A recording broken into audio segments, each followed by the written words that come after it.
എല്ലാവർക്കും സുഖമാണെന്ന് വിശ്വസിക്കുന്നു.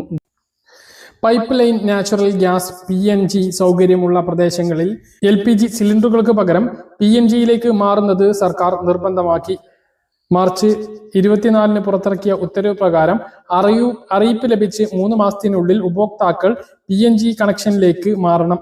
അല്ലാത്ത പക്ഷം അവരുടെ LPG വിതരണം നിർത്തലാക്കും. രാജ്യത്തുടനീളം പ്രകൃതിവാതക പൈപ്പ് ലൈൻ ശൃംഖലകൾ യുദ്ധകാലാടിസ്ഥാനത്തിൽ വികസിപ്പിക്കും. പൈപ്പ് ലൈനുകൾ സ്ഥാപിക്കുന്നതിന് വിവിധ അതോറിറ്റികളിൽ നിന്നുള്ള അനുമതികൾ, ഉയർന്ന ഫീസുകൾ എന്നിവ ഇനി മുതൽ തടസ്സമാകില്ല. റെസിഡൻഷ്യൽ അസോസിയേഷനുകൾക്കോ ഹൗസിംഗ് സൊസൈറ്റികൾക്കോ പൈപ്പ് ലൈൻ പ്രവൃത്തികൾക്ക് തടയാൻ കഴിയില്ല. രാജ്യം മുഴുവൻ പൈപ്പ് ലൈൻ വിതരണത്തിന് ഏകീകൃത നിയമം നിലവിൽ വരികയാണ്. LPGയെ അപേക്ഷിച്ച് PNGക്ക് 30 മുതൽ 40% വരെ ചിലവ് കുറവാണ്. സിലിണ്ടറുകൾ നിറക്കുന്നതിനും വിതരണം ചെയ്യുന്നതിനും അധിക ചിലവുകൾ ഒഴിവാകും. ഗ്യാസ് തീർന്നു പോകുമെന്ന പേടി സിലിണ്ടർ ബുക്ക് ചെയ്യാനായി കാത്തിരിക്കേണ്ടതും ഇല്ല. തുടങ്ങിയ കാര്യങ്ങളും PNGയെ പ്രോത്സാഹിപ്പിക്കാനുള്ള കാരണമാണ്. അടുക്കളയിൽ ഉയർന്ന മർദ്ദത്തിലുള്ള സിലിണ്ടറുകൾ സൂക്ഷിക്കേണ്ടി വരുന്നില്ല എന്നുള്ളതാണ് ഏറ്റവും പ്രധാനപ്പെട്ട കാര്യം. ഇത് സുരക്ഷ വർദ്ധിപ്പിക്കും. LPGയേക്കാൾ ശുദ്ധമായ ഇന്ധനമാണ് PNG. കേരളത്തിലേക്ക് വന്നാൽ സമാന്തരമായി നടന്നുകൊണ്ടിരിക്കുന്ന സംസ്ഥാനത്തെ ഗെയിൽ പൈപ്പ് ലൈൻ പദ്ധതിയും വീടുകളിലേക്കും സ്ഥാപനങ്ങളിലേക്കും ഗ്യാസ് എത്തിക്കുന്ന സിറ്റി ഗ്യാസ് പ്രോജക്റ്റും ഇപ്പോൾ അവസാന ഘട്ടത്തിലേക്ക് കടക്കുകയാണ്. ഇതിന്റെ പ്രധാന വിവരങ്ങൾ ഇങ്ങനെയാണ്. കൊച്ചിയിൽ നിന്നും മംഗലാപുരത്തേക്കുള്ള പ്രധാന ലൈൻ ഇതിനോടകം തന്നെ പൂർത്തീകരിച്ചിട്ടുണ്ട്. തൃശൂർ, പാലക്കാട്, മലപ്പുറം, കോഴിക്കോട്, കണ്ണൂർ, കാസർഗോഡ് ജില്ലകളിലൂടെയാണ് ഇത് കടന്നു പോകുന്നത്. ഈ ലൈൻ ഇപ്പോൾ പൂർണ്ണമായും പ്രവർത്തന സജ്ജമാണ്.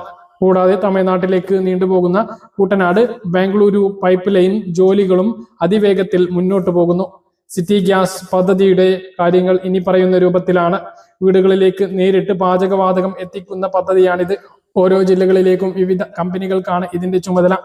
കൊച്ചിയിൽ Indian oil Adani gas private limited മുഖേനയാണ് പദ്ധതി നടപ്പിലാക്കുന്നത്. ഒട്ടുമിക്ക ഭാഗങ്ങളിലും കണക്ഷൻ ഇതിനകം തന്നെ നൽകി കഴിഞ്ഞു. ഈ പ്രദേശങ്ങളിലെല്ലാം ഗ്യാസ് ലഭ്യമായ ആളുകൾക്ക് ഇതിനകം ഇതിലേക്ക് മാറുന്നതിന് നോട്ടീസ് ലഭിച്ചിട്ടുണ്ടാകും. ഇല്ല എങ്കിൽ ഉടനെ നോട്ടീസ് ലഭിക്കുന്നതാണ്. തൃശൂർ, പാലക്കാട്, മലപ്പുറം, കണ്ണൂർ, കാസർഗോഡ് ജില്ലകളിൽ പ്രധാന വിതരണ കേന്ദ്രങ്ങൾ സജ്ജമാക്കിയിട്ടുണ്ട്. നഗരസഭകൾ കേന്ദ്രീകരിച്ചാണ് പൈപ്പുകൾ സ്ഥാപിക്കുന്ന ജോലി പുരോഗമിക്കുന്നത്. കോഴിക്കോട് നഗരത്തിന്റെ പല ഭാഗത്തും പൈപ്പ് ലൈനുകൾ സ്ഥാപിച്ചു കഴിഞ്ഞു. ആയിരക്കണക്കിന് വീടുകളിൽ ഉടൻ കണക്ഷനുകൾ ലഭ്യമാക്കാനുള്ള ശ്രമത്തിലാണ്.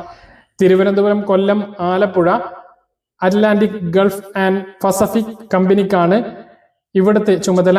തിരുവനന്തപുരം നഗരങ്ങളിലും കൊച്ചുവേളി പരിസരങ്ങളിലും പൈപ്പ് ലൈൻ ഇടൽ സജീവമായി നടന്നുകൊണ്ടിരിക്കുകയാണ്. അപ്പോൾ വളരെ പ്രധാനപ്പെട്ട അറിയിപ്പാണ്. ഇതുവരെ ഇത് നിർബന്ധം പറഞ്ഞിരുന്നില്ല. അപ്പോൾ കണക്ഷൻ ലഭ്യമായി കഴിഞ്ഞാൽ അവിടെയുള്ള പ്രദേശങ്ങളിൽ നോട്ടീസ് ലഭിക്കും. അതിലേക്ക് മാറേണ്ടി വരും, നിർബന്ധമായിട്ടും മാറേണ്ടി വരും.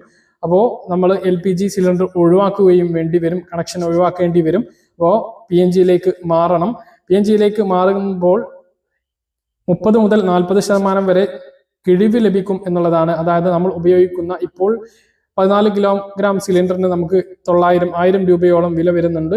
അതിന്റെ 40% കുറവ് വരും എന്നുള്ളതാണ് പറയുന്നത്. അതായത് ഏകദേശം 600 രൂപയോളം ചെലവിൽ നമുക്ക് ഇത്രയും ഗ്യാസ് ഉപയോഗിക്കാൻ കഴിയും എന്നുള്ളതാണ് വിവരം. പല കാര്യങ്ങൾ കൃത്യമായിട്ട് മനസ്സിലാണെന്ന് വരുന്നു. ഇതുപോലെ ഇൻഫർമേഷൻ ലഭിക്കാൻ ചാനൽ സബ്സ്ക്രൈബ് ചെയ്യുക, ബെൽ ഐക്കൺ എനേബിൾ ചെയ്ത് വെക്കുക. മറ്റൊരു വീഡിയോയുമായി നമുക്ക് കാണാം. ബൈ.